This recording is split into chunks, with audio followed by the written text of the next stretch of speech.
ଆପଣ ହୁଏତ ଜାଣିଲେ ଆଶ୍ଚର୍ଯ୍ୟ ହେବେ, 2019ରେ ପୃଥିବୀରେ ଟିବି ବା ଯକ୍ଷ୍ମା ରୋଗରେ 14,18,000 ଲୋକଙ୍କର ପ୍ରାଣହାନି ହୋଇଛି ଏବଂ ଇଣ୍ଡିଆରେ ବର୍ଷକୁ ପ୍ରାୟ 4,08,000 ଲୋକଙ୍କର ମୃତ୍ୟୁ ହୁଏ। ଆଉ ଓଡ଼ିଶାରେ 2018ରେ 2,451 ଜଣଙ୍କର ମୃତ୍ୟୁ ହୋଇଛି ଯକ୍ଷ୍ମା ରୋଗରେ। ଏକ ଷ୍ଟାଟିଷ୍ଟିକ୍ସରୁ ଜଣା ପଡିଛି ଯେ ଇଣ୍ଡିଆରେ ପ୍ରତି 3 ମିନିଟରେ 2 ଜଣଙ୍କର ଯକ୍ଷ୍ମା ରୋଗରେ ମୃତ୍ୟୁ ହେଉଛି। କହିଲେ ଦେଖି, ଏହା କୌଣସି ଗୋଟିଏ ବଡ଼ ଧରଣର ଆତଙ୍କବାଦ ଆକ୍ରମଣ କିମ୍ବା ପ୍ରାକୃତିକ ବିପର୍ଯ୍ୟୟ ଠାରୁ କମ୍ ନୁହେଁ, ଯଥେଷ୍ଟ ଅଧିକ। କହିଲେ ଦେଖି, କୌଣସି ନା କୌଣସି ସମୟରେ ଆମେ ଏଥିରେ ଯୋଡ଼ି ହୋଇଯିବାନି ତ? ବା ଆମ ନିକଟ ସମ୍ପର୍କୀୟ କେହି ଏଥିରେ ଯୋଡ଼ି ହେବେନି ତ? ଅସମ୍ଭବ କଣ?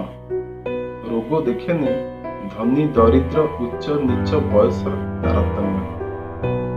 ସମ୍ଭାବନା ଯଥେଷ୍ଟ ଅଧିକ ଅଛି। ତାହେଲେ ଆମେ କଣ ଯକ୍ଷ୍ମା ରୋଗର ଭୟାଭୟରୁ ବଞ୍ଚି ପାରିବା ନାହିଁ? ଆମେ ଟିକେ ସଚେତନ ଆଉ ସତର୍କ ହେଲେ ଟିବି ହାରିବ, ଦେଶ ଜିତିବ। ତାହେଲେ ଆସନ୍ତୁ ଟିକେ ଜାଣିବା ଟିବି ରୋଗ ବିଷୟରେ। ମାଇକୋବ୍ୟାକ୍ଟେରିୟମ ଟ୍ୟୁବରକୁଲୋସିସ୍ ନାମକ ଏକ ଜୀବାଣୁ ଜନିତ ସଂକ୍ରାମକ ରୋଗ। ଏହି ରୋଗର ଜୀବାଣୁ ମୁଖ୍ୟତଃ ଫୁସଫୁସକୁ ଆକ୍ରମଣ କରିଥାଏ। ଏହା ଶିଶୁ ଠାରୁ ବୟସ୍କ ପର୍ଯ୍ୟନ୍ତ ଯେକୌଣସି ବୟସର ବ୍ୟକ୍ତିଙ୍କୁ ଯେକୌଣସି ଅଙ୍ଗରେ ହୋଇପାରେ, କେବଳ ନଖ ଓ ଚୁଟିକୁ ଛାଡ଼ି। ଯକ୍ଷ୍ମା ରୋଗ ସାଧାରଣତଃ ବାୟୁ ଦ୍ୱାରା ବ୍ୟାପିଥାଏ। ଫୁସଫୁସରେ ଯକ୍ଷ୍ମା ଭୋଗୁଥିବା ଜଣେ ରୋଗୀ ଯେତେବେଳେ ଚିକିତ୍ସା ନ ହୋଇ କାଶେ ବା ଛିଙ୍କେ, ସେତେବେଳେ ଯକ୍ଷ୍ମା ଜୀବାଣୁ ଗୁଡ଼ିକ କ୍ଷୁଦ୍ର ଖଙ୍କାର କଣିକାରେ ବାହାରି ଆସି ବାୟୁମଣ୍ଡଳରେ ଘୁରି ବୁଲନ୍ତି। ଜଣେ ସୁସ୍ଥ ଲୋକ ପ୍ରଶ୍ୱାସ ନେବା ସମୟରେ ଏହି ଜୀବାଣୁ ଶରୀର ମଧ୍ୟକୁ ପ୍ରବେଶ କରିଥାଏ ଓ ଫୁସଫୁସକୁ ଯାଇ ରୋଗ ଜନ୍ମାଏ। ସେମାନଙ୍କ ମଧ୍ୟରୁ ମାତ୍ର 10% ଲୋକ କମ୍ ରୋଗ ପ୍ରତିରୋଧକ ଶକ୍ତି ଥିବା ଯୋଗୁଁ ଯକ୍ଷ୍ମା ରୋଗରେ ଆକ୍ରାନ୍ତ ହୋଇଥାଏ। ତାହେଲେ ଜଣେ ଯେତେବେଳେ ଯକ୍ଷ୍ମା ରୋଗରେ ଆକ୍ରାନ୍ତ ହୋଇଥାଏ, ତାର କଣ କଣ ସବୁ ଲକ୍ଷଣ ଦେଖାଯାଇଥାଏ? ଜଣେ ଯେତେବେଳେ ଯକ୍ଷ୍ମାରେ ଆକ୍ରାନ୍ତ ହୋଇଥାଏ, ତାର କାଶ କଫ 2 ସପ୍ତାହ ବା ତାଠାରୁ ଅଧିକ କାଳ ଲାଗି ରୁହେ।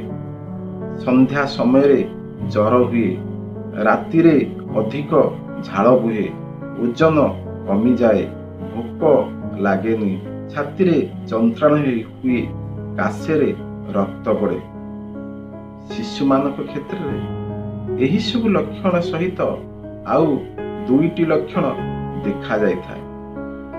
3 ବର୍ଷ ଭିତରେ ଶିଶୁଟି ଯଦି ଯକ୍ଷ୍ମା ରୋଗୀର ନିକଟ ସଂସ୍ପର୍ଶରେ ଆସିଥାଏ, 3 ମାସ ମଧ୍ୟରେ ଓଜନ କମିଯାଏ କିମ୍ବା ଓଜନ ବଢ଼େ ନାହିଁ, ତାହେଲେ ଆମେ ଜାଣିବା ଆଉ ଆମେ ସନ୍ଦେହ କରିବା ତାକୁ ଯକ୍ଷ୍ମା ହୋଇଛି ବୋଲି। ତାହେଲେ ଯକ୍ଷ୍ମା ହେବା ପରେ ଏହି ସବୁ ଲକ୍ଷଣ ଦେଖାଗଲେ ଆମେ କଣ କରିବା? ଏହି ସବୁ ଲକ୍ଷଣ ପ୍ରକାଶ ପାଇଲେ ଆମେ ଯଥାଶୀଘ୍ର ନିକଟସ୍ଥ ଆଶା, ANM କିମ୍ବା ଗୋଷ୍ଠୀ ସ୍ୱାସ୍ଥ୍ୟ କେନ୍ଦ୍ରରେ ପରାମର୍ଶ କରିବା ଓ 2ଟି କଫର ନମୁନା ନେଇ ଗୋଷ୍ଠୀ ସ୍ୱାସ୍ଥ୍ୟ କେନ୍ଦ୍ରରେ ପରୀକ୍ଷା କରିବା। ଯଦି ନେଗେଟିଭ ବାହାରେ, ଏଇଠି ଅଟକି ଯିବାନି, ଛାତିରେ ଏକ୍ସରେ କରିବା। ଯଦି ଏକ୍ସରେରେ ନେଗେଟିଭ ବାହାରେ, ତାହେଲେ ସିବିନାଟ ମେସିନରେ କଫ ପରୀକ୍ଷା କରିବା। ପରିଶେଷରେ ସ୍ପୁଟମ୍ କଲଚର ଓ ସିଟି ସ୍କାନ ବି କରିବାକୁ ପଛାଇବା ନାହିଁ। ଏହା ସମ୍ପୂର୍ଣ୍ଣ ମାଗଣାରେ ହୋଇଥାଏ। ଯଦି ପଜିଟିଭ ବାହାରେ, ଡଟ୍ସ ଆପଣାନ୍ତୁ, ଏହା ପୁଣି ସମ୍ପୂର୍ଣ୍ଣ ମାଗଣା। ଏହା ପରେ ବି ମଧ୍ୟ ସୁଷମ ଖାଦ୍ୟ ଖାଇବା ପାଇଁ କିଛି ଆର୍ଥିକ ସାହାଯ୍ୟ ସହଯୋଗ ଯୋଗାଇ ଦିଆଯାଇଥାଏ। ତାହେଲେ ଆସନ୍ତୁ ଟିବିକୁ ହରାଇବା, ନିଜକୁ ଓ ଦେଶକୁ ଜିତାଇବା। ସ୍ୱାସ୍ଥ୍ୟ ସମ୍ବନ୍ଧୀୟ ଏଇଭଳି ନୂଆ ନୂଆ ଭିଡ଼ିଓ ଦେଖିବା ପାଇଁ ସବସ୍କ୍ରାଇବ୍ କରନ୍ତୁ ମୋ ଚ୍ୟାନେଲ ମାଷ୍ଟର ରିଲୁ।